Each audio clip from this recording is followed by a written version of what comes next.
My name is Elizabeth Nkonji, a media consultant, and I work with Building Futures Worldwide. It's a new NGO which is working to help girls get their position in achieving the Millennium Development Goals. When I started work as a journalist, I was working with Radio Uganda. So it brought me into contact with a lot of people who expected a lot of things from me: advice, assistance, school fees, that kind of thing. It hurt me to see that they were expecting so much from me. It was just a civil servant. You know how much civil servants earn. My name is Navma Odila.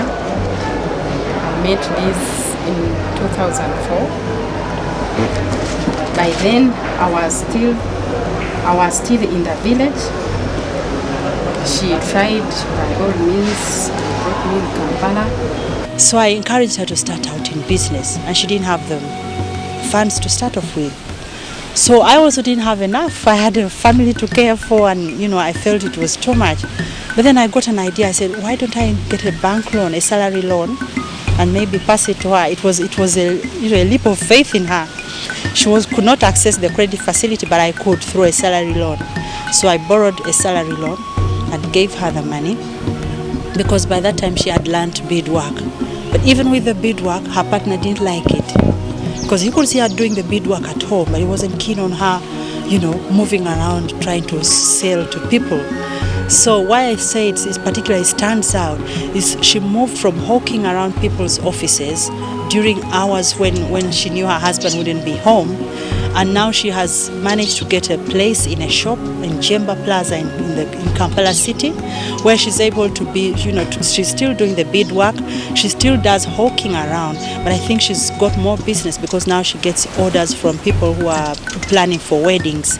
She does bulk orders now. So I think it's a good story. For having empowered her, she's able to help out in the family, expenditure.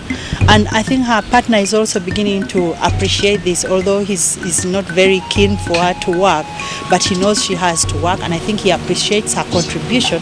So I think that's one of the very successful stories. The barriers for women achieving economic empowerment in Uganda, I think one, there are few opportunities for them to pursue their education to a logical conclusion. Because of social factors, Uganda is largely a patrilineal society. So people believe at a certain age, a girl should get married, should have children, should respect her husband.